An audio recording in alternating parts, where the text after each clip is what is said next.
Dear students, BA द्वितीय वर्ष में प्रथम पेपर संसाधन भूगोल के अंतर्गत हम विश्व की प्रमुख धान्य फसलों के बारे में पढ़ रहे थे, जिसमें आज हम जिस लास्ट फसल के बारे में पढ़ेंगे वो है जौ।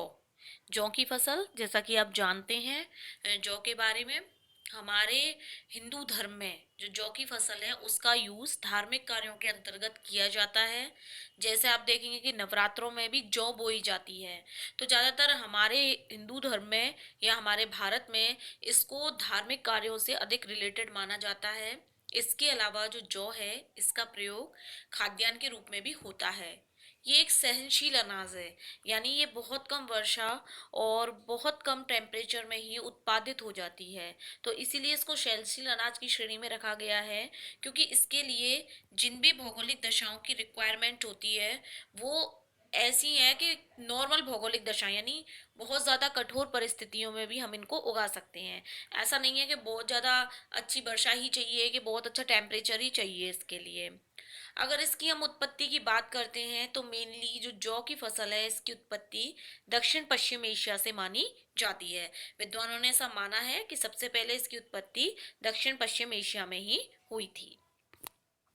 जौ के अंतर्गत हम सबसे पहले बात करते हैं कि जौ के लिए किन किन भौगोलिक दशाओं की आवश्यकता पड़ती है। तो सबसे पहला आता है टेम्परेचर यानी कि तापमान।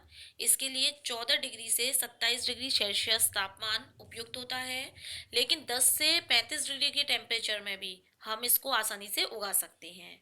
पकने के समय जो मौसम होना चाहिए वो गर्म होना चाहिए, चमकीला होना चाहिए, शुष्क और मेघ रहित, यानी सूर्य का जो टेम्परेचर है वो काफ़ी हाई रहना चाहिए और एकदम साफ आकाश रहना चाहिए, उस टाइम गर्मी रहनी चाहिए। इसके अलावा पकने के कुछ समय के बाद में थोड़ी सी बारिश भी जो होती है वो दानों को मोटा कर देती है, यानी हल्की बारिश में ही इसके दाने काफ़ी अच्छे और मोटे निकल करके आते हैं। सेकंड जो भौगोलिक दशा है वो है जलवायु। इसके लिए जो भूमध्य रेखीय जलवायु है वो आदर्श जलवायु मानी जाती है, जिसमें कि शीतकाल थोड़ा हल्का होता है, वर्षा वाला होता है और ग्रीष्मकाल उष्ण शुष्क होता है। यानी कि भूमध्य रेखीय जो जलवायु होती है उसमें सर्दियों में बारिश होती है, ना कि वर्षा ऋतु वाले सीजन में। तो इसके लिए वही जलवायु अच्छी रहती है। तीसरी जो इसके लिए भौगोलिक दशा है वो है वर्षा।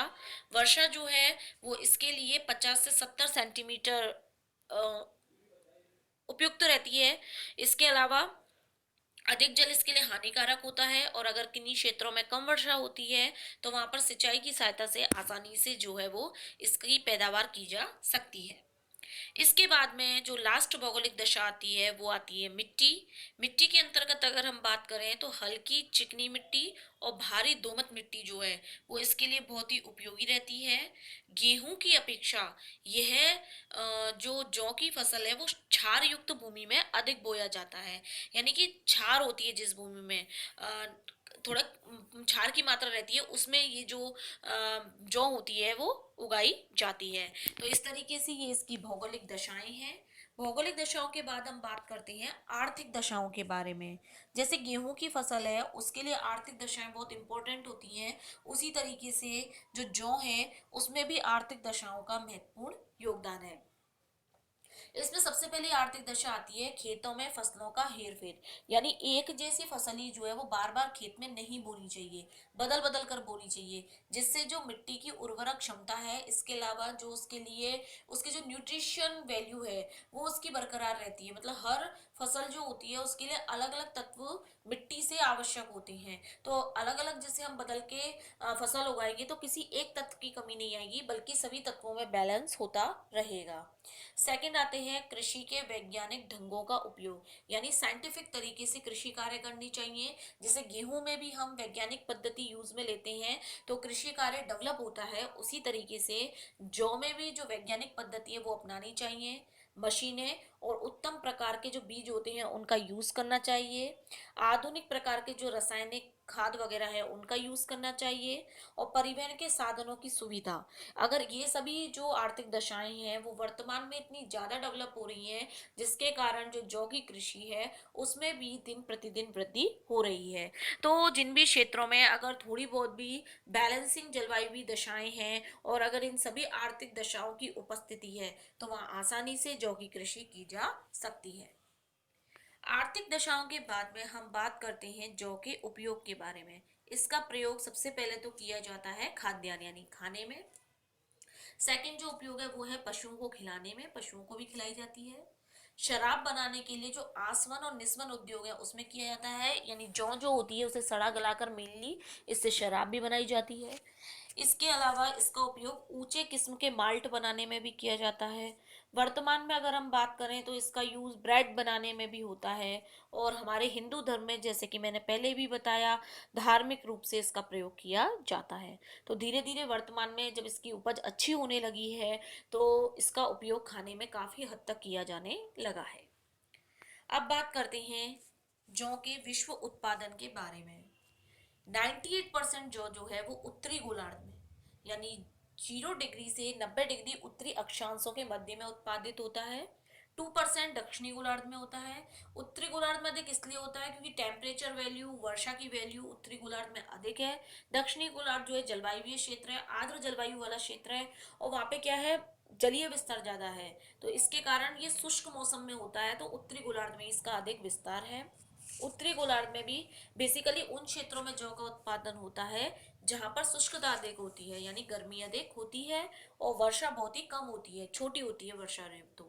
तो 72% जो है वो विश्व में जौ का उत्पादन रूस और यूरोप में होता है, क्योंकि वहाँ की जो टेम्परेचर है, वहाँ का जो एटमोसफियर है, जो क्लाइमेट है, वो जौ के अकॉर्डिंग बहुत ही अच्छा होता है।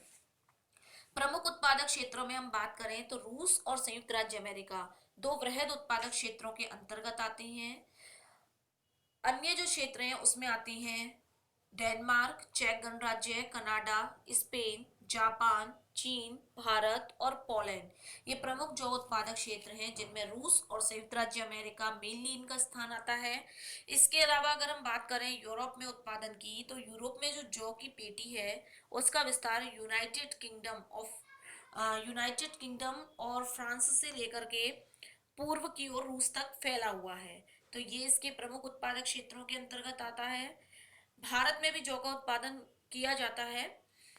अब बात करते हैं इसके अंतर्राष्ट्रीय व्यापार के बारे में, यानी इसका आयात निर्यात किस प्रकार होता है।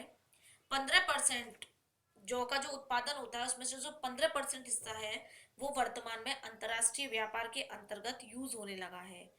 85% तो हम अभी जो उत्पादित क्षेत्र हैं उनमें ही उपयोग में आता है, और 15% जो है वो उत्पादित क्षेत्रों के द्वारा निर्यात या आयात किया जाता है।